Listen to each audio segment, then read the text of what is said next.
N type semiconductor में क्या हो रहा था, इसमें हम लोग इंट्रिंसिक सेमीकंडक्टर के अंदर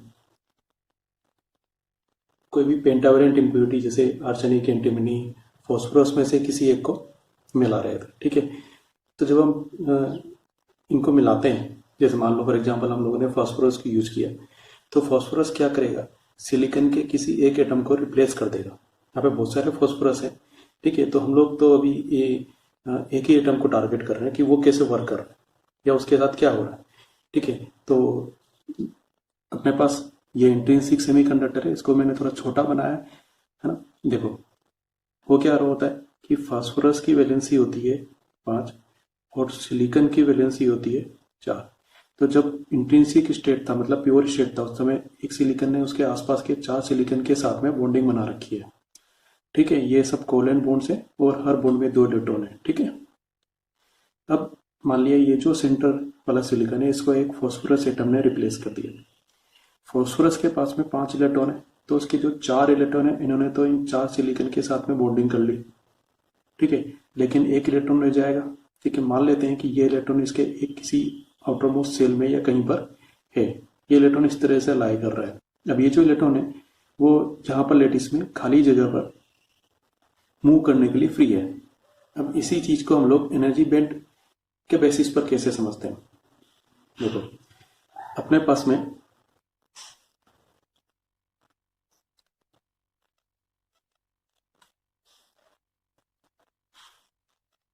ये सिचुएशन है कि अपने पास यहाँ वैलेंस बैंड है और यहाँ पे कोई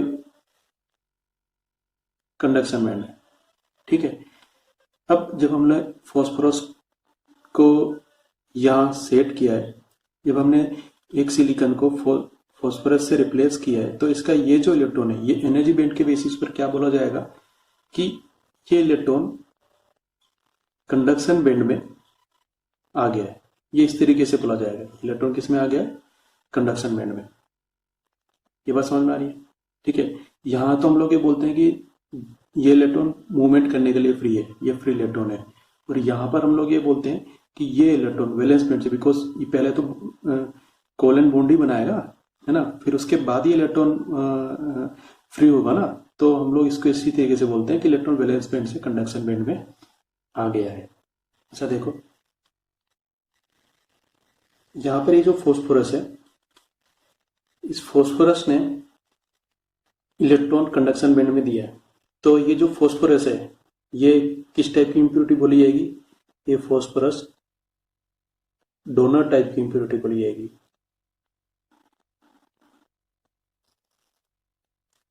इसका एक और नाम हो गया। अब क्योंकि इस फॉस्फोरस ने एक इलेक्ट्रॉन दे दिया है ना, तो इसका मतलब है फॉस्फोरस अब क्या बन गया, पॉजिटिव आयन। फॉस्फोरस कैसा हो जाएगा, पॉजिटिव आयन। ये बात समझ में, ठीक है, मतलब ये एक डोनर आयन बन जाएगा। क्या बन जाएगा, डोनर फॉस्फोरस आयन। ठीक है, अब देखो इसके अंदर हो क्या रहा है कि जब हम लोग आगे पढ़ेंगे पी एन डायोड वगैरह, उस समय पर हम लोगों को इस तरीके से एक पिक्चर दिखाई देता है। इसको हम लोग थोड़ा सा अभी समझ लेते हैं ताकि याद भी रहे, फिर आगे दोबारा पढ़ेंगे तो रिफ्रेश हो जाएगा। यहाँ पर कुछ ऐसे बना होता है, हम लोगों ने क्योंकि ये सब चीज थोड़ी पढ़ रखी है तो मैं खाली याद दिला रहा हूँ। इस तरीके से बना होता है, इस तरीके से हम लोग यहाँ पे बनाते हैं, साथ में यहाँ पे डॉट लगा रहे होते हैं। ठीक है, ये जो इसको हम लोग बोलते हैं एन पार्ट और इस वाले को हम लोग बोलते हैं पी पार्ट। अब तो अभी हम लोगों को पी पार्ट से कोई लेना देना नहीं है, हम लोग तो एन टाइप सेमीकंडक्टर पढ़ रहे हैं। तो एन टाइप एन पार्ट में जो ये प्लस प्लस प्लस प्लस बना होता है, ये सब फॉस्फोरस पॉजिटिव आयन को रिप्रेजेंट कर रहे होते हैं। और ये जो डॉट्स दिख रहे होते हैं ये सब कंडक्शन बैंड के इलेक्ट्रॉन्स, या फिर ये बोल दो कि फॉस्फोरस ने जो इलेक्ट्रॉन्स लूज किए हैं और जो कंडक्शन बैंड में पहुंच गए उन इलेक्ट्रॉन्स को ही रिप्रेजेंट कर रहा होता है। ध्यान रखें, वो एक्चुअल में हो क्या रहा होता है कि जब हम लोग इंट्रिंसिक सेमीकंडक्टर में फॉस्फोरस मिलाकर एन टाइप सेमीकंडक्टर बना रहे होते हैं, तो जो इंट्रिंसिक सेमीकंडक्टर था उसका जो एनर्जी बैंड डायग्राम है वो थोड़ा सा चेंज हो जाता है और उसके अंदर एक नया लेवल बन जाता है जिसको हम लोग लोकलाइज्ड एनर्जी लेवल कहते हैं। ठीक है, क्या बोलते हैं उसको हम लोग? Localised energy level.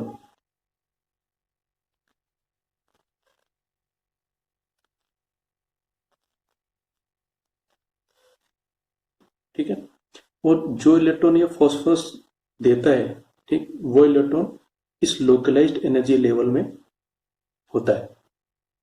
ठीक है, अब क्योंकि ये फॉस्फोरस इलेक्ट्रॉन दे रहा है तो उसको हम लोग डोनर एटम कहते हैं। और इसीलिए कभी कभी इस लोकलाइज्ड एनर्जी लेवल को हम लोग डोनर एनर्जी लेवल भी कहते हैं। ये होता कहां पर है? ये वैलेंसी बैंड और कंडक्शन बैंड दोनों के बीच में होता है और कंडक्शन बैंड से थोड़ा सा नीचे होता है। देखो इस तरीके से होता है।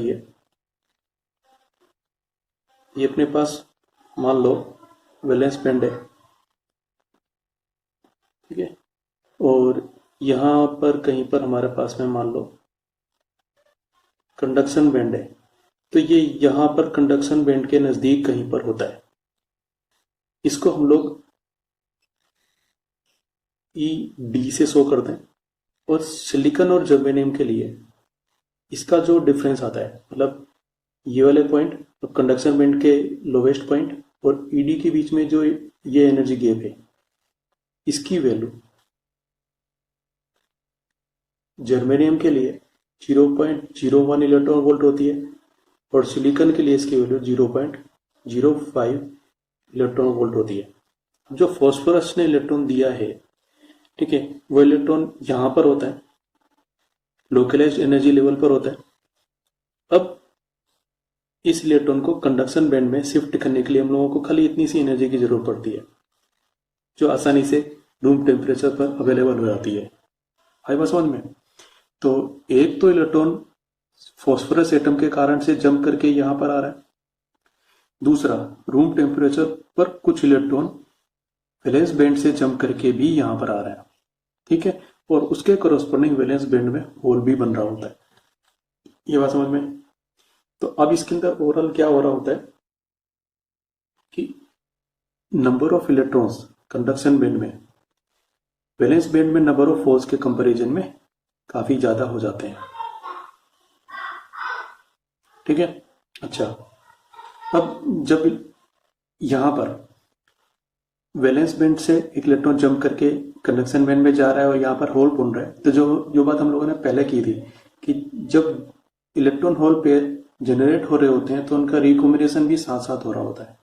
ठीक है, तो जब इनका रिकॉम्बिनेशन होता है, मतलब ये जो इलेक्ट्रॉन्स हैं, इलेक्ट्रॉन्स और इन होल का रिकॉम्बिनेशन होता है, तो जो नंबर ऑफ होल्स है वो कंपेरेटिवली और भी ज्यादा कम हो जाते हैं। ठीक है, इसका मतलब जो नंबर ऑफ इलेक्ट्रॉन्स है ये नंबर ऑफ होल्स के कंपेरिजन में काफी ज्यादा होते हैं। ठीक है, इसका मतलब जब हम लोग मिक्सिंग कर रहे होते हैं, मतलब जब हम लोग इम्प्योरिटी मिला रहे होते हैं, तो एन टाइप सेमीकंडक्टर में होल्स डिक्रीज हो जाते हैं, है ना। होल्स कैसे आते हैं? डिक्रीज आते हैं in comparison to the number of holes in intrinsic semiconductor. है बस समझ में? तो जब हम लोग इम्प्योरिटी ऐड कर रहे होते हैं, इम्प्योरिटी को जब हम लोग ऐड करते हैं तो क्या होता है? तो जो नंबर ऑफ होल्स होते हैं वो तो डिक्रीज हो जाते हैं और जो नंबर ऑफ इलेक्ट्रॉन्स होते हैं वो इंक्रीज होते हैं। लेकिन किसके लिए बात कर रही है लोग? ये हम लोग एन टाइप सेमीकंडक्टर के लिए बात कर रहे हैं। इस चीज को हम लोगों को बहुत अच्छी तरीके से ध्यान रखना है, क्योंकि यहां पर कंडक्शन बैंड में इलेक्ट्रॉन्स ज्यादा हैं, तो हम लोग ऐसे बोलते हैं कि एन टाइप सेमीकंडक्टर में मेजॉरिटी चार्ज कैरियर्स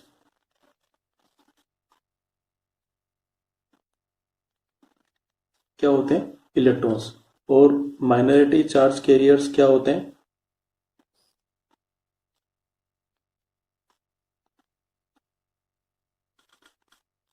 होल्स।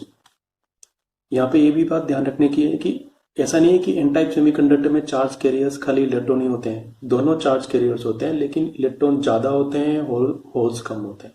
अब हम लोग पी टाइप सेमीकंडक्टर्स की बात करते हैं। हम लोगों को पता है कि पी टाइप सेमीकंडक्टर्स तब बनते हैं जब हम लोग ट्राइवेलेंट इम्प्योरिटीज इंट्रिंसिक सेमीकंडक्टर में मिलाते हैं। ठीक है, इसके लिए हम लोग यहाँ पर एल्यूमिनियम को यूज करेंगे। ठीक है, एल्यूमिनियम की वैलेंसी कितनी होती है? 3 होती है। सिलिकॉन को हम लोग यहाँ पे एज एन इंट्रिंसिक सेमीकंडक्टर ले रहे हैं, इसकी वैलेंसी कितनी होती है? 4 होती है। ठीक है, जैसे हमने पहले बात की थी इन टाइप सेमीकंडक्टर में, वैसे ही हम लोग यहाँ पर इंट्रिंसिक सेमीकंडक्टर का पिक्चर नहीं बना रहे, हम लोग डायरेक्ट पी टाइप सेमीकंडक्टर का पिक्चर बना रहे हैं और उसमें हम लोग एक सिलिकॉन एटम को एल्यूमिनियम से रिप्लेस कर रहे हैं। ठीक है, तो हम लोगों ने एक एल्यूमिनियम को बना दिया है सिलिकॉन की जगह पर। सिलिकॉन के साथ में इधर सिलिकॉन के साथ में बॉन्ड बना लिया, इधर एक सिलिकॉन के साथ में इसने बॉन्ड बना लिया।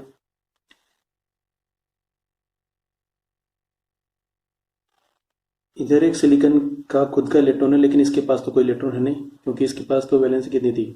3 थी, उससे ज़्यादा वैलेंसी है नहीं, तो ये और ज़्यादा बॉन्ड, मतलब कौन? एल्यूमिनियम सिलिकॉन के साथ नहीं बना पाएगा। ठीक है, मैं थोड़ा इसको कंप्लीट कर लेता हूँ। वो क्या रहा है कि सिलिकॉन को जब हम लोगों ने एल्यूमिनियम से रिप्लेस किया तो एल्यूमिनियम के 3 इलेक्ट्रॉनों ने सिलिकॉन के 3 एटम के साथ में बॉन्डिंग कर ली, लेकिन इस सिलिकॉन के साथ में ये बॉन्ड नहीं बना पाया। तो यहाँ पर एक कोवेलेंट बॉन्ड बन जाना चाहिए था, लेकिन अब बन नहीं रहा है। तो हो क्या रहा है कि यहाँ पर एक गैप बन जा रहा है। यहाँ पर क्या बन जा रहा है? एक गैप बन जा रहा है, जिसको हम लोग होल कहते हैं। अब रूम टेम्परेचर पर आसपास के किसी बॉन्ड से एक इलेक्ट्रॉन आता है और ये इलेक्ट्रॉन इस होल को फिल कर सकता है। जब ये इलेक्ट्रॉन इस होल को फिल कर देगा तो इसकी जगह पर यहाँ पर एक नया होल क्रिएट हो जाएगा। आई बात समझ में? ठीक है, तो इस तरीके से यहाँ पर ये प्रोसेस चल रहा होता है। ठीक है, अच्छा, जब ये इलेक्ट्रॉन यहाँ से इस जगह पर आएगा, बॉन्ड बनाने में काम आएगा, इस वैकेंसी को फिल करेगा, तो एल्यूमिनियम ने एक्चुअली एक इलेक्ट्रॉन ले लिया। तो हम लोग इसको इस तरीके से बोलते हैं कि ये जो एल्यूमिनियम है ये एक्चुअली एक्सेप्टर टाइप की इम्प्योरिटी हो गई, क्योंकि इसने एक इलेक्ट्रॉन एक्सेप्ट किया है फ्रॉम नेबरिंग सिलिकॉन एटम। ठीक है, अब क्योंकि इलेक्ट्रॉन इस पर आया है तो ये कैसा बन जाएगा? ये नेगेटिव आयन बन जाएगा। अब जैसे हम लोगों ने पी एन डायोड के लिए डायग्राम बनाया था, उसी तरीके से हम लोग यहाँ पर भी एक बार देखते हैं कि ये हमारा पी साइड है या एन साइड है। यहाँ पर कुछ इस तरह के negative negative negative sign show होते हैं। ठीक है, और साथ साथ में इनके एक एक होल इस तरीके से बताए जाते हैं। तो ये जो नेगेटिव साइन है ये किसके लिए होते हैं? ये नेगेटिव साइन होते हैं एल्यूमिनियम के लिए, ये एल्यूमिनियम आयंस है। ठीक है, और ये जो होल्स होते हैं इन होल को रिप्रेजेंट कर रहा होता है। इसको हम लोग एनर्जी बैंड डायग्राम के हिसाब से समझते हैं। तो क्या होता है कि फौरी तौर पे हम लोग उसको इस तरीके से कह देते हैं, हमारे पास में यहाँ पर कोई वैलेंसी बैंड है और यहाँ पर कोई कंडक्शन बैंड है। ठीक है, तो वो क्या रहा होता है कि बॉन्ड के ही इलेक्ट्रॉन जंप करके इस वैकेंसी को फिल कर रहे होते हैं। तो जो काम हो रहा है वो एक्चुअली बॉन्ड के अंदर या बॉन्ड टू बॉन्ड हो रहा है। तो हम लोग इसको इस तरीके से शो करते हैं कि यहाँ पर एक एक्स्ट्रा होल बन गया है, पहले से भी होल थे और इसके कारण से कुछ एक इलेक्ट्रॉन कंडक्शन बैंड में थे। ठीक है, अब ये जो होल आया ना ये एल्यूमिनियम के पास आया। अरे बात समझ में? अब हम लोग इसको थोड़ा डिटेल में पढ़ते हैं। जैसे एन टाइप सेमीकंडक्टर में था कि जब इंट्रिंसिक सेमीकंडक्टर से हम लोग एक्सट्रिंसिक सेमीकंडक्टर बना रहे हैं तो जो इंट्रिंसिक सेमीकंडक्टर का एनर्जी बैंड डायग्राम था वो थोड़ा सा चेंज हो जाता है। तो इसी टाइप से यहाँ पर भी हो रहा होता है, यहाँ पे भी एक लोकलाइज्ड एनर्जी लेवल बन रहा होता है और अब की बार ये जो लोकलाइज्ड एनर्जी लेवल बन रहा होता है वो कंडक्शन बैंड के नज़दीक नहीं होकर वैलेंस बैंड के नज़दीक होता है और वो इस तरीके से होता है।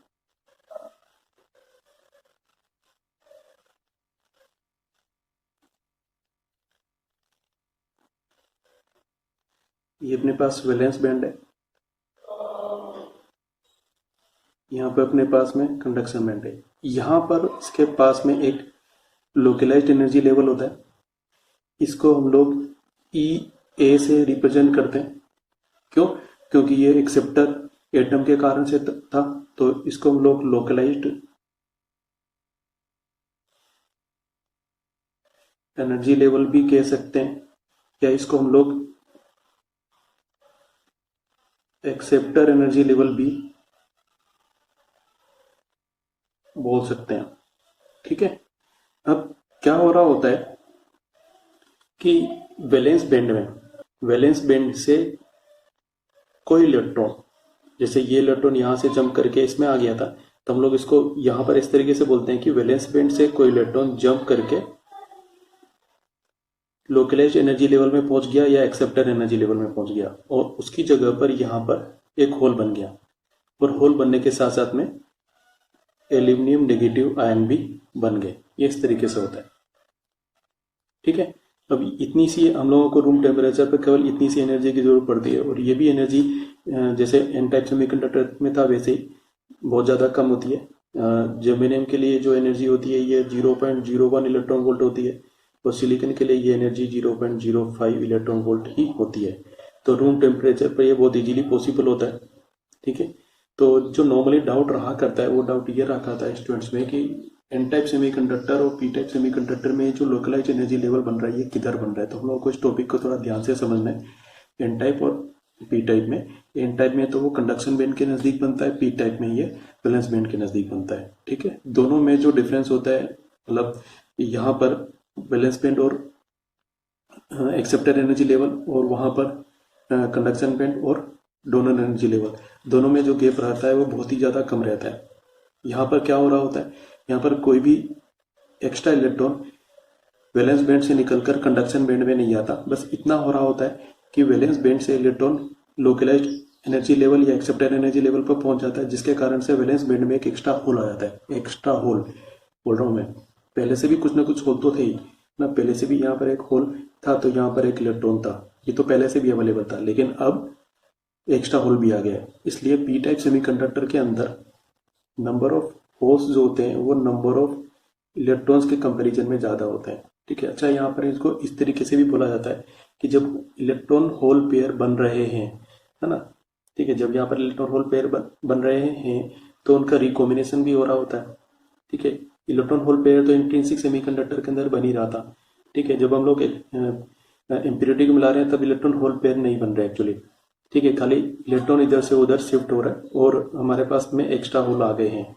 ठीक है, तो रिकॉम्बिनेशन के कारण से number of electrons intrinsic semiconductor के कंपैरिजन में कम हो जाते हैं।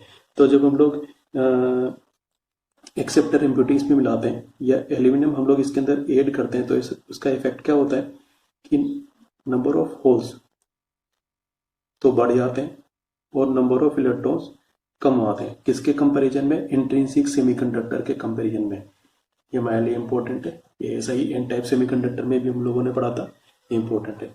अब जैसे एन टाइप सेमीकंडक्टर में हम लोगों ने पढ़ा था वैसे के वैसे यहाँ पर क्योंकि होल ज़्यादा है तो हम लोग इस जगह पर पढ़ेंगे कि मेजॉरिटी चार्ज कैरियर्स